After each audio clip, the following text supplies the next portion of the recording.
use headphones.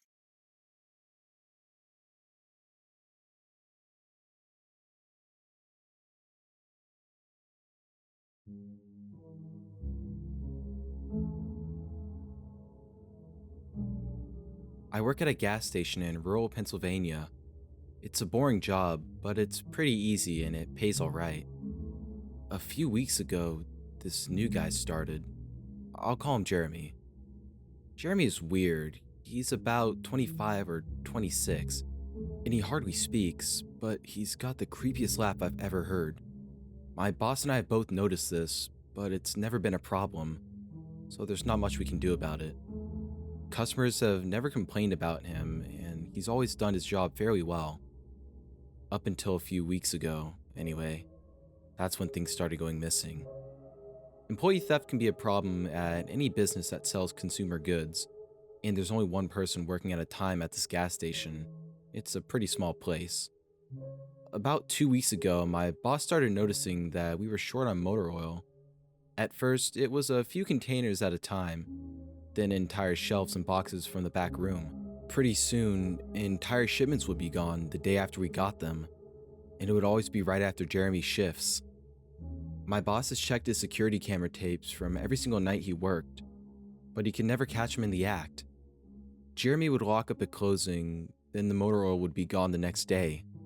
My boss usually takes the tapes home with him to try and catch Jeremy stealing, but his daughter had a softball game last night, so he asked me to watch the tape for him. He offered to pay me overtime, under the table, so obviously I took that offer. There are 3 cameras, so he gave me 3 different tapes to check. I figured it would be a long night, but I'm trying to save up for vacation, so I really needed the money. I took the tapes home, popped them in an old VCR, and sat back. 2 days ago, the last time he worked, Jeremy started at 4 p.m. Everything seemed pretty normal at first. He counted up his drawer, switched off with the girl who was working before him, and waited for a customer. The first person who came in was Mrs. Templeton. The timestamp on the video read 4:03. A regular. She picked up her cigarettes and a newspaper and paid with a 20. Nothing unusual there. The next customer was some local guy named Ron. He drives a motorcycle, usually comes in every few days. He filled up his tank, got a bag of beef jerky, paid with his credit card, and then left. The next was some guy with a cowboy hat. I'd never seen him before, but we get plenty of strangers passing through, just like any other gas station. He got $40 worth of diesel fuel, paid with a $100 bill, and went on his way. I sat back inside. The only thing more boring than this job is watching someone else do it. My boss's offer was enough to keep me watching, though, so I left the tape on. Everything seemed pretty normal. I had a feeling that if Jeremy was stealing motor oil, he knew we were suspicious of him by now. I didn't expect him to be dumb enough to let us catch him on camera. Things stayed boring and routine until about 5 o'clock. At 5:03, Mrs. Templeton came back in. She must have forgotten something, but she didn't. She bought the same pack of cigarettes as before, and the same newspaper. She paid with another 20. That's odd, I thought. But then again, she's a little absent-minded. I thought Jeremy should have told her she already got her smokes, but it's not against the rules to sell somebody the same thing twice. That's when Ron came in again. He bought another tank of gas, and the same pack of beef jerky. I later checked the outdoor camera because I thought maybe he had another car he wanted to fill up. He paid with his credit card again. No big deal. I figured this was just a weird coincidence. Miss Templeton is forgetful, and Ron probably owns more than one Harley. That's when the guy in the cowboy hat came back in. I felt a chill run down my spine. Don't get Diesel. Don't get Diesel. I found myself whispering to my empty living room. But he did. He got $40 worth of diesel fuel and paid with another $100 bill. Every move he made was identical to his first visit, right down to the way he scratched his nose before he walked out. Either this guy is rich, owns a lot of trucks, and just moved into town, or something really bizarre was happening. I kept watching, Every customer for the next hour was the same as before. Every single one. I was seriously freaked out. And then at 6:03, Mrs. Templeton walked back in. She bought her cigarettes and newspaper and paid with a 20 again. I thought I was going to lose it. I only watched for another half hour before I started fast forwarding through the rest. It was all the same. Every customer would come back in at the exact same times, exactly 1 hour apart. Now, I know what you're thinking. That sneaky motherfucker Jeremy had messed with the tapes. He had run a loop of his first hour of business over and over. That wasn't the case.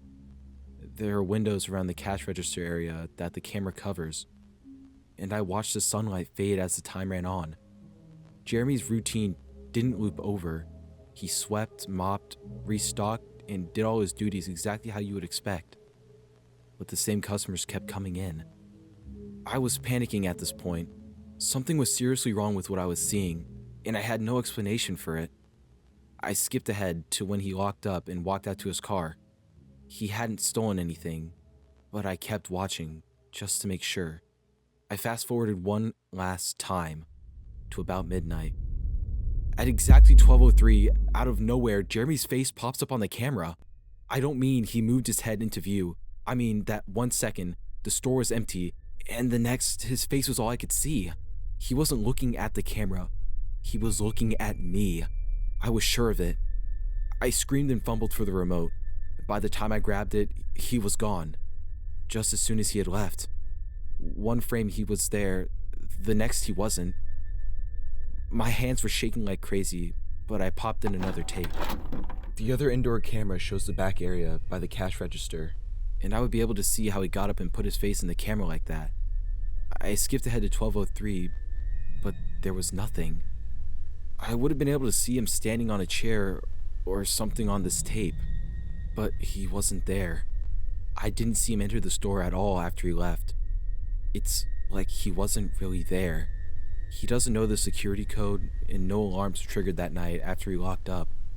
What I did see, however, was that at 12:03, the motor oil vanished off the shelf. All of it. Same as Jeremy's face.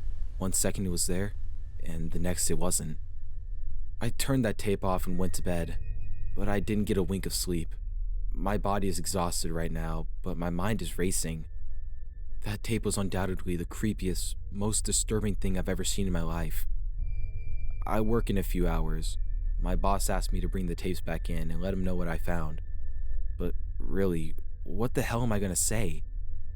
Jeremy works the night shift tonight, directly after me, and the plan is for my boss to come in just before I leave and confront him with me, as I'm supposed to be the one who caught him stealing. I have no idea what I'm gonna do.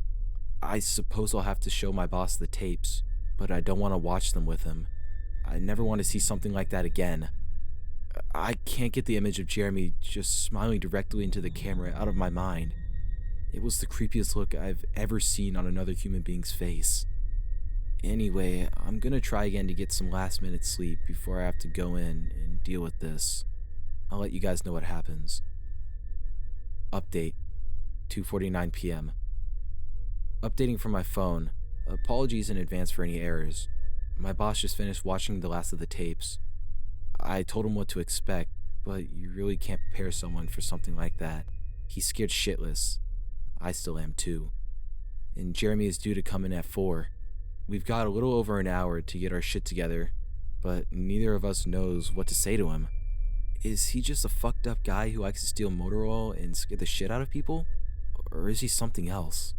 I don't know if this is crazy, but does anyone think he could have anything to do with the time loop? My boss said he never noticed anything like that in the other tapes, but the way he popped up in this one made me think he knew I would be watching. It's like he wanted me to see what he could do, like he was showing off or something. The way he smiled into the camera was like a little kid showing you a sandcastle they had just built or something. I don't know. I probably sound crazy. I sure feel the part. I'm gonna talk to my boss some more. We have to calm ourselves down and figure out how to handle this. I'll update again tonight, but I have a really bad feeling about how this is gonna play out. Update, 4:33 p.m. No sign of Jeremy. I tried calling him, but his phone has been disconnected. We're calling the police. Update, 5:33 p.m. No sign of Jeremy. Tried calling him, but his phone has been disconnected. We're calling the police. Update, 6:33 p.m. No sign of Jeremy. Tried calling him, but his phone has been disconnected. We're calling the police. Update, 7:33 p.m. No sign of Jeremy. Tried calling him, but his phone has been disconnected. We're calling the police. Update, 8:33 p.m. No sign of Jeremy. Tried calling him, but his phone has been disconnected. We're calling the police. Update, 10:58 p.m. Holy shit, holy shit, holy shit, holy shit! I just got home and saw my previous updates. Things make less sense now than ever. Here's what I can tell you. I went to work. Jeremy never showed up. My boss and I decided to call the police, as you're well aware. When I picked up the phone to call, though, the sun went out. I shit you not. That's what I thought happened. Apparently, I blacked out for 5 hours, because when I look at the clock, it was 9:33. I think I got stuck in Jeremy's time loop, and then I snapped out of it at the exact point I blacked out, if that makes any sense. But that's when things got really weird. My boss was right next to me when I blacked out, ready to corroborate my story to the cops. When I came to, the phone was in my hand, but it was dead. Not even a dial tone. My boss was still right there, but he wasn't moving. He was standing up, but frozen. I looked at the clock again. It wasn't moving. The second hand was stuck on the 12. It was 9:33 exactly. The clock on the register computer screen wasn't moving either. My phone was frozen. There was even a customer at the register, waiting for my boss to get him cigarettes. I'm betting that this would have been his 5th pack of the day. I got the fuck out of there. Didn't lock up, didn't turn the lights out. And sorry guys, I didn't grab the security tapes to upload to the internet. Believe me, that was the last thing on my mind. The gas station is on a major highway and cars were parked all along it. Except they weren't parked. They were frozen. The people inside were sitting still as wax statues. I got in my car and prayed that it would start. Thankfully it did. About halfway home, time started up again. The static from the radio turned into music, like it's supposed to be. And from what I could tell by listening to the host talking between songs, no one noticed the time freeze. Or whatever it was. I was the only one. Well, I'm sure Jeremy noticed as well. I still have no clue where he is or what he's doing. I'm hiding in my room and calling the police again in the morning. I don't know if I ever got through to them before, or if I did, whether they took me seriously. I'm scared for my life at this point. I'll update tomorrow if I can. Final update, 10:33 a.m. I finally fell asleep last night around 4. I have no idea how I did it. I guess exhaustion finally got the best of me. This morning, I woke up to my phone ringing. It was my boss. He had been calling me since about 6. He woke up when time turned back on last night and immediately called the cops. They came by to see what was wrong and he told them everything. The police around here are all small-time guys. They were more concerned with the missing motor oil than anything, but my boss figured he would take it as long as he had their attention. They decided to go looking for Jeremy. We keep all our employees' applications on file, and since Jeremy started working here, his was easy to find. They checked the address on it and headed over to his house. You're not going to believe what they found. The address Jeremy listed on his application was an empty lot, or at least now it is. There used to be a house there, but it burned down in 1993. Being a small town, almost everyone remembers that fire. A family of 4 used to live there way back when. Rumor has it they had an estranged son who they never really talked about, but I can't say for sure if that's true. What I can say is true is that after an insurance investigation, the fire was ruled as an arson. The entire house was soaked in oil and torched with a Molotov cocktail. The entire family was sleeping when it happened. None of them survived. They never caught the guy who did it. Rumor has it that when they tried to contact the estranged son, no one could find him. Anyway, my boss called me and told me this, and I freaked out. Then he asked me to come to the gas station. "What, are you crazy?" I said, but he assured me that the cops were there with him. Then he dropped the bomb. The FBI were also in town, and they were going to talk to me one way or another. so I might as well come in. It was about 7:15 and I wanted to go back to bed, but I figured I wouldn't be able to sleep much more anyway, so I went down. 4 men in suits greeted me and told me to have a seat. We went over everything 2 or 3 times until they got all the details down. I told them about Jeremy, the security tape, last night at work, everything. Finally, after I finished, one of the agents said, Oh, Christ. We've got another one on our hands. then they made me sign a bunch of papers saying I wouldn't tell anyone about what happened, so I can't say much more. I might be breaking the law just by posting this. So now I'm home. I'm not sure what to do with myself. That agent's words when I told him the story are gonna haunt me for the rest of my life. Anyway, I've got to go. I have some errands to run today, and then I have to go into work to pick up some tapes. My boss and I think this new guy, Jeremy, he's a complete creep, is stealing motor oil, and I have to watch the security footage to see if I can catch him doing it. I have better things to do, but my boss is paying me overtime, under the table, and I'm trying to save up for a vacation, so I could really use the money. It should be pretty simple. The oil always goes missing right after his shifts. I figure I'll watch the tapes, catch him in the act, and that would be that.